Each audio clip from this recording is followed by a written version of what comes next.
Now, let's talk about the business of power. Now, that's one conversation that's can't go away just yet. So many issues are coming up and so many dynamic ways for us to talk about this. And so joining me on the program now to talk about the business of power and revisiting some of those issues is Victor Ndukuba, who is the Deputy Managing Director, AfriInvest West Africa. Victor, good morning to you, and thank you for coming on the program. Good morning, Harriet. Thank you for having me. So, AfriInvest recently held a training series, a second of its kind, and focused on some of these issues, valuation, pricing, mechanism, and some other issues. So, what are the new thinkings that you came across during this training? Thank you for having me again, Harriet. For AfriInvest, we are a key player in the advisory space for power. We advise several clients across the value chain, from the acquisition of the old PHN assets to acquisition of the NIPP brand new power turbines, as well as advising one or two companies who are looking to pioneer IPPs. We determined that it made sense to have some sort of training series for key players in the market, not just any person. The idea being, one, to review some of the activities of the last 3 years in terms of the evolution of the power sector, the divestment by government, the acquisition by private sector operators, how has the industry fared, and then also to take some of the learnings from that process. What were the things that were done properly? What things weren't done quite right? What do people need to take into account, as we progress towards trying to fix the problem? Because as you're obviously aware, we generation today, just over 4,000, even though we have installed capacity of between 10 and 12,000 megawatts. The shortfall is quite significant if you consider it on a per capita basis. So if we were to achieve the 20 to 30,000 megawatts that has been targeted, significant investment still has to come into generation. But given some of the bottlenecks that have arisen, the question then became, is there a new way to approach the sector, given the persistent challenges that continue to ensue? One of the issues that did come up is the issue of transmission. That's the one area of the value chain that remains in control of government. And we all know that government's finances are not necessarily fluid or robust at the moment. If we are to have investment in transmission, for example, go lockstep with investments in generation, or the expected investment in the downstream space, which is the distribution, it's going to be a tall order. Is there a way for government to perhaps attract private capital into an asset that it continues to own? What model would be appropriate for such an investment to happen? Or would it make sense for the government in some way, shape or form to, as it were, hands off, perhaps administration, perhaps ownership, perhaps just control of the asset, in order to disaggregate what is essentially a unified system of distributing power? But then, Victor, taking a look at those issues now, does it seem like there's a new model that can be introduced to take care of those issues? So there are a number of solutions. I think typically realistic solutions. There are realistic solutions. I don't think there is a silver bullet. Ultimately, it's dependent on everyone in the value chain getting together and determining that we need to make this work. That's the first that's the first critical element that needs to happen. So rather than have as it were, maybe the gas producers, for example, huddle as an industry segment in order to fix their own issues, why don't you get together with generation, get together with distribution, and begin to think about the solutions holistically?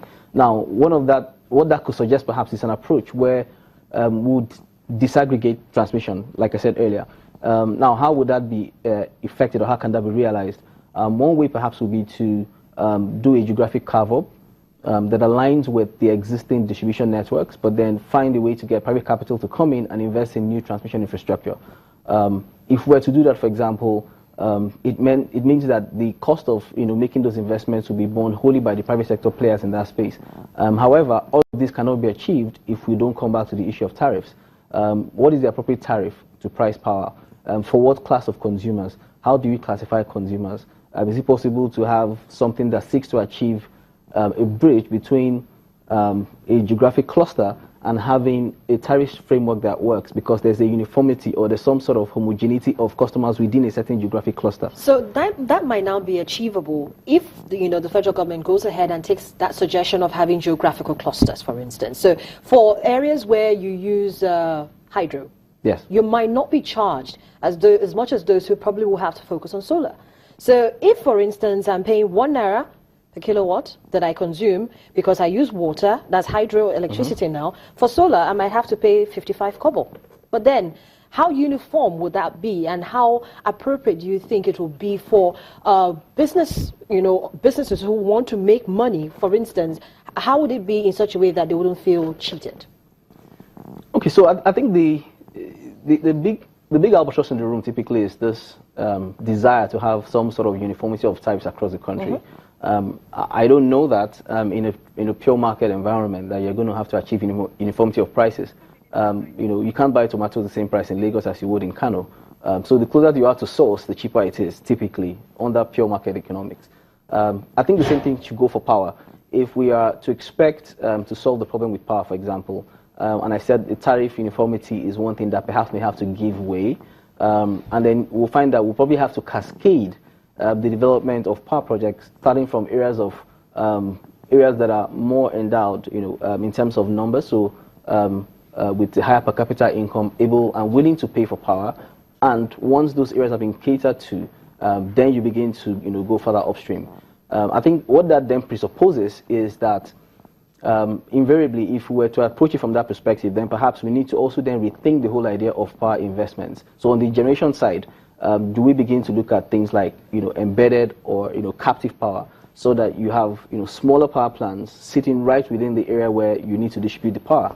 The inefficiencies that arise from having to put that power onto a grid and send it over long distances, hundreds of kilometers, then can be eliminated. So that could then begin to provide a very scalable, short, quick win way to fixing the shortfall. But then, Victor, you will agree that this also begins to bring up a challenge for those residents who live in around industrialized areas, like those, for instance, Ilukpeju is an industrialized Correct. area here in Lagos, and then we've got a lot of residents, and the reason why most of them naturally gravitated to that area is because of the amount of light. So how do you now make it easy for, if you want to build the industries, for instance, and you're giving residents the same amount because they live in that particular area? No, I think that's a misconception. To think that because you live within the same cluster or geographic catchment as an industrial zone does not necessarily mean that the tariffs that you would have to pay as a retail consumer is the same as that of an industrial concern. Not at all. Victor, that conversation will definitely continue, and as we continue to talk about the issues in the power sector. But thank you so much for coming on the program this morning. Thank you. Business Morning is back after now. Stay with us.